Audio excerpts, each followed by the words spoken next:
Hello everyone and welcome to my channel. I hope you all are doing well. आज के इस video में मैं आप स्टूडेंट्स को एक मंथ की स्ट्रेटजी बताऊंगी कि आपको 30 दिन में कैसे पढ़ना है ताकि आपके हाफ ईयरलीज के अंदर बहुत अच्छे मार्क्स आ पाएँ। चाहे आपके अब कम मार्क्स आते थे या अच्छे मार्क्स आते थे, ये चीज़ मैटर नहीं करती।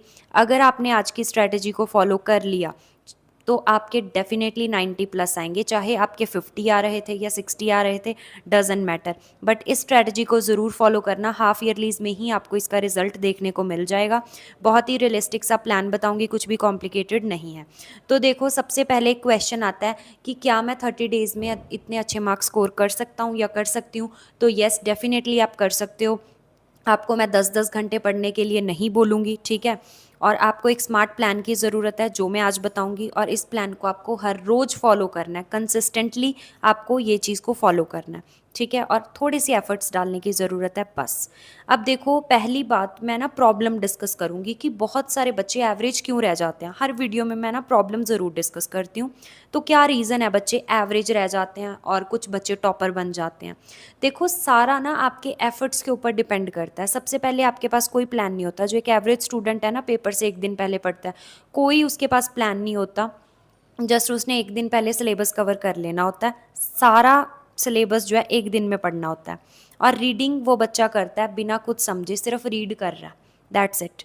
और रिवीजन तो उसने कभी करनी ही नहीं होती। रिवीजन को हर टाइम उसने इग्नोर करना होता है। अगर पेपर से एक दिन पहले पढ़ रहे हो तो रिवीजन कब करोगे, है ना। तो इसीलिए आपके मार्क्स जो है कम रह जाते हैं। Got it. बट अब कम नहीं आएंगे आपके मार्क्स, अब आपके 90 प्लस आएंगे अगर ये प्लान को फॉलो करोगे। तो देखो, आपको करना क्या है। सबसे पहले ना आपको छोटे छोटे गोल्स सेट करने हैं अपने लिए कि आज मैंने ना ये 2 चैप्टर को रीड करना है। एग्जाम्पल दे रही हूँ। छोटे छोटे गोल्स सेट करो, उनको अचीव करो। आपके अंदर ना अलग लेवल का कॉन्फिडेंस आएगा। इस चीज़ को करके ज़रूर देखना। बिल्कुल मैं रियल चीज़ें बोलती हूँ, ठीक है। कोई भी हाइपोथेटिकल अपनी तरफ से मैं कुछ नहीं बोलती। जो रियल में चीज़ होती है वो बता रही हूँ। डेली अपने लिए गोल सेट करो। स्मार्ट पढ़ना है आपको, क्योंकि 30 दिन में हार्ड वर्क से कुछ नहीं होता, स्मार्ट वर्क भी मैटर करता है, ठीक है। तो कैसे स्मार्टली पढ़ना है वो बताऊंगी मैं। प्रैक्टिस ज़रूर करनी है आपको। टेस्ट देने हैं और टेस्ट में जो मिस्टेक्स हैं उनको इम्प्रूव करना है। और फ़ोन से थोड़ा आप दूर रहो, डिस्ट्रैक्शन से, ठीक है। अपनी कंसंट्रेशन एबिलिटी को इंक्रीज़ करो। अब देखो, मंथली में आपको, एक मंथ में क्या है, 4 वीक्स होते हैं, तो इसकी स्ट्रैटेजी बताऊंगी। पहले मंथ में आपको ना बेस बनाना है, मतलब रीडिंग करनी है, चैप्टर्स को रीड करना है फर्स्ट टाइम, जैसे भी आप करते हो। पहली बार चैप्टर को पढ़ोगे, आपको कुछ नहीं पता, ठीक है। सेकंड में क्या करना है, जैसे मैथमेटिक्स और इंग्लिश पढ़ लिया सेकंड वीक में। थर्ड वीक में प्रैक्टिस कर ली। फोर्थ वीक में एसएसटी की रिवीजन। तो मैं आपको ना वीक वाइज बताती हूँ। देखो, फर्स्ट वीक में आपको क्या करना है, साइंस और एसएसटी पे फोकस करना है, ठीक है। साइंस बहुत इंपॉर्टेंट सब्जेक्ट है और एसएसटी थोड़ा लेंदी सब्जेक्ट है। तो फर्स्ट वीक में इन 2 चीज़ों के ऊपर फॉलो करना है, 2 सब्जेक्ट्स के ऊपर। साइंस की आपको चैप्टर की रीडिंग करनी है। एक चैप्टर की सपोज रीडिंग कर ली, उसके अंदर जब रीड कर रहे हो ना, हाईलाइट करने हैं आपने पॉइंट्स को, ठीक है, जो भी इंपॉर्टेंट लग रहे हैं, और डायग्राम्स को अच्छे से देखना है। फिर आपने एसएसटी का चैप्टर रीड करा, उसको बुक के अंदर ही आपको हाईलाइट कर लेनी है चीज़ें। नोट्स बनाने का आपके पास टाइम नहीं है। अगर आप चाहते हो कि मैं आपको नोट्स प्रोवाइड करूं, तो इस वीडियो के लिए मैं टारगेट रख रही हूँ, अगर इस वीडियो के ऊपर 1K व्यूज़ हो जाते हैं तो मैं आपको नोट्स ज़रूर प्रोवाइड करूँगी, ठीक है। सो अपने फ्रेंड्स के साथ इस वीडियो को ज़रूर शेयर करना। आगे देखो, आपको 30 मिनट्स रिवीजन करनी है जो आपने प्रीवियस डे पे पढ़ा था। रिवीजन बहुत इंपॉर्टेंट है, मैं बाकी वीडियोस में भी आपको बोलती हूँ। रिवीजन ज़रूर करनी है। स्ट्रैटेजी आप देख सकते हो, मैंने पहले भी एक बनाई थी, उसमें भी मैंने यही चीज़ बोली थी। तो मतलब आपको एक दिन में 3 घंटे सेल्फ स्टडी करनी है। अगर आप ट्यूशन जा रहे हो तो वहाँ पे जो भी पढ़ाया जा रहा है ना, उसको प्रोडक्टिवली आपने वहाँ पे बैठना है ट्यूशन पे, और अच्छे से हर एक चीज़ को ग्रैस्प करना है कि टीचर ने क्या पढ़ाया है, ठीक है, एंड ऑल दैट। तो ये आपका फर्स्ट वीक में रहना चाहिए। साइंस और एसएसटी चैप्टर रीड करो। चैप्टर जब रीड कर रहे हो, पॉइंट्स को हाईलाइट करो।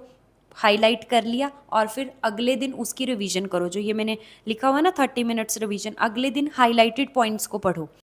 अब आपको सेकेंड वीक में क्या पढ़ना है, मैथ्स और इंग्लिश, ठीक है। एक आपको डिफ़िकल्ट सब्जेक्ट लेना है और एक इजी सब्जेक्ट लेना है, इस तरीके से पढ़ना है। एक ही वीक में दो डिफ़िकल्ट सब्जेक्ट्स आप नहीं पढ़ सकते। जिन बच्चों को एसएसटी डिफ़िकल्ट लगती है वो फर्स्ट वीक के अंदर साइंस के साथ कोई लैंग्वेज सब्जेक्ट ले सकते हैं, ठीक है। अकॉर्डिंग टू यू आपको प्लान सेट करना है, बाकी ये मैं बता ही रही हूँ, अगर इसको फॉलो कर सकते हो तो ये फॉलो कर लेना, ठीक है। मैं बता रही हूँ कि एक डिफ़िकल्ट सब्जेक्ट और एक इजी सब्जेक्ट ऐसे पढ़ना है।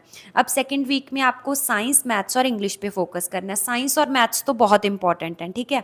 जैसे मंडे, वेंसडे, फ्राइडे आपको साइंस और इंग्लिश को पढ़ना है। ट्यूसडे, थर्सडे और सैटरडे आपको मैथ्स एंड इंग्लिश को पढ़ना है। Got it. साइंस में अब आपने पिछले वीक तो रीडिंग कर ही ली सारे चैप्टर्स की, सारा सिलेबस थोड़ी ना आएगा, हाफ ऑफ द सिलेबस आएगा, ठीक है। 6 या 7 चैप्टर ऐसे आएंगे। तो आपको क्या करना है, साइंस में अगर पिछले वीक कोई चैप्टर रह गया, या तो आप नेक्स्ट वीक में वो कंप्लीट कर सकते हो, या फिर आप इसमें ना रिवीजन कर सकते हो सेकंड वीक में साइंस की, अगर आपके पास टाइम बचता है। मैथ्स की तो हर रोज़ प्रैक्टिस करनी ही करनी है, ठीक है। उसके बाद इंग्लिश ग्रामर, ग्रामर के क्योंकि टॉपिक्स आते हैं टेंसेस वगैरह एंड ऑल दैट, उनको अच्छे से आपको एक बारी पढ़ लेना है। उसको रोज़ करने की ज़रूरत नहीं है, ठीक है। इंग्लिश को आप कम भी टाइम दोगे तो भी चलेगा। साइंस और मैथ्स पे फोकस करना सेकेंड वीक में। तो हार्डली आपके 3 से 4 घंटे होंगे एक दिन के सेल्फ स्टडी के, ठीक है। तो आपको अच्छे से इनको यूटिलाइज करना है। थर्ड वीक में क्या करना है फिर आपको, लैंग्वेज प्लस प्रैक्टिस। अब लैंग्वेज सब्जेक्ट लेना है और जो भी आपने पिछले 2 वीक्स के अंदर सब्जेक्ट्स पढ़े हैं उनकी आपको रिवीजन करनी है। जैसे मंडे, वेंसडे और फ्राइडे आपको क्या करना है, साइंस की रिवीजन करनी है, जो आप पिछले वीक पढ़ के आए हो उसकी रिवीजन, और साथ में एक लैंग्वेज सब्जेक्ट आपने पढ़ना है। उसके बाद ट्यूसडे, थर्सडे एंड सैटरडे आपको मैथ्स तो पढ़ना ही पढ़ना है, रिवीजन करनी है। जो पिछले वीक चैप्टर्स पढ़े थे या मतलब जिनकी प्रैक्टिस करी थी उनकी रिवीजन करनी है, ठीक है। और साथ में एक लैंग्वेज सब्जेक्ट तो पढ़ना ही है। साइंस और मैथ्स की आपको क्वेश्चन की प्रैक्टिस करनी है और नोट्स को रिवाइज करना है बार बार, ठीक है। साइंस में अगर नोट्स नहीं है तो जो हाईलाइटेड पॉइंट्स हैं उनको रिवीजन करो बार बार, उनको पढ़ो, ठीक है। उसके बाद लैंग्वेज सब्जेक्ट में आपकी ग्रामर बुक होती है और टेक्स्ट बुक होती है। हार्डली उसको 1 घंटा लगेगा आपको, हर एक दिन आप 1 घंटा दे सकते हो लैंग्वेज सब्जेक्ट को। और जो पिछले दिन आपने पढ़ा था उसको 30 मिनट्स में रिवाइज करना है। रिवीजन बहुत इंपॉर्टेंट है, ये तो करनी ही करनी है, ठीक है। मतलब कुल मिला के आपके 3 से 4 घंटे ही लगेंगे सेल्फ स्टडी के। मतलब 4 वीक्स के अंदर आपको एटलीस्ट 3 घंटे सेल्फ स्टडी को देने ही देने पड़ेंगे। वीक 4 में क्या पढ़ना है अब आपको, साइंस की भी रिवीजन होगी, मैथ्स की भी रिवीजन होगी, ठीक है। इंग्लिश भी आपने पढ़ ली और कोई लैंग्वेज सब्जेक्ट भी पढ़ लिया 3 वीक्स के अंदर। अब एसएसटी की रिवीजन रह गई। अब आपको फोर्थ वीक के अंदर क्या करना है, एसएसटी की रिवीजन करनी है। हाफ सिलेबस आएगा, 6 या 7 चैप्टर, तो एक वीक में आपकी सारे चैप्टर्स की रिवीजन हो जाएगी। और साथ में जो आपके वीक टॉपिक्स हैं, चाहे साइंस के वीक टॉपिक हैं या मैथ के वीक टॉपिक हैं या एसएसटी के जो वीक टॉपिक्स हैं, उनको आपने रिवाइज करना है, ठीक है। जैसे इंग्लिश, साइंस या मैथ जो वीक चैप्टर्स हैं वो पढ़ो 1.5 घंटा, ठीक है। और 1.5 घंटा आपने एसएसटी की रिवीजन करनी है। अगर आपके पास टाइम बचता है तो आप सैम्पल पेपर करने की भी कोशिश किया करो, ठीक है। उससे आपका कॉन्फिडेंस बढ़ेगा। और इसमें भी आपको फोर्थ वीक में भी 3 या 3.5 घंटे ही पढ़ना है, इससे ज़्यादा नहीं। अब देखो, जो मैंने ऊपर आपको प्लान बताया ना हर एक वीक का, वैसे ही सेम प्लान को फॉलो करना, डेफिनेटली आपके बहुत अच्छे मार्क्स आने वाले हैं। अब देखो, आपको एक्टिव रिकॉल यूज़ करना है। इसमें क्या करना है, अपनी बुक को बंद करो, ठीक है। जो भी आपने पढ़ा है, पढ़ने के बाद बुक को बंद करो और उसको रिकॉल करो कि मैंने क्या पढ़ा है। ये जो है मैंने आपको एनसीईआरटी को कैसे रीड करना है ना, उस वीडियो में आपको अच्छे से बता दिया कि आपको रीडिंग कैसे करनी है, active recall and all that. तो वो वीडियो देख सकते हो आप अगर देखनी है। पोमोडोरो मेथड भी मैंने उसी में बताया था कि 25 मिनट्स आपको पढ़ना है या रीडिंग करनी है और 5 मिनट की ब्रेक लेनी है। आपको लगातार 2 या 3 घंटे नहीं पढ़ना, बीच में ब्रेक्स मस्ट है। उसके बाद आपको क्विक रिवीजन करनी है अपने नोट्स की, जो भी आपने बनाए हुए हैं या जो हाईलाइटेड पॉइंट्स हैं बुक के अंदर, और एक सैम्पल पेपर ज़रूर सॉल्व करना, ठीक है, फोर्थ वीक के अंदर। इससे आपका कॉन्फिडेंस बूस्ट होगा।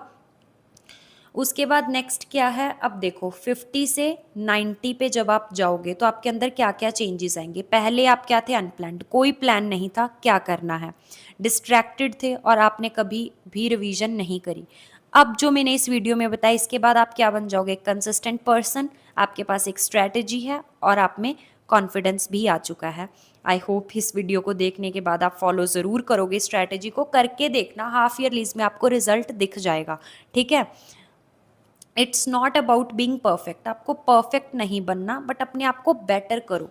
ठीक है, सो फाइनल मैसेज में आपको यही देना चाहूँगी कि इस प्लान को ज़रूर फॉलो करना 30 डेज़ के लिए, अगर आप सीरियस हो, बहुत अच्छे अगर आप मार्क्स लाना चाहते हो, चाहे आपके 50% आते थे अभी तक या 60 आते थे, इसको ज़रूर फॉलो करके देखना।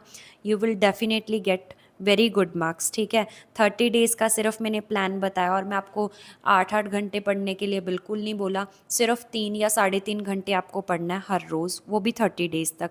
हाफ ईयरलीज में बहुत अच्छे मार्क्स आएंगे। लाइक कर देना वीडियो को अगर पसंद आई हो, and share with your friends and do subscribe the channel अगर आपको ऐसी ही और स्ट्रैटेजीज चाहिए, रियलिस्टिक प्लान्स चाहिए जो कि आप एक्चुअली में फॉलो कर पाओ। ठीक है, हाइपोथेटिकल चीज़ कोई मैं बताती नहीं हूँ। ठीक है, so thank you so much.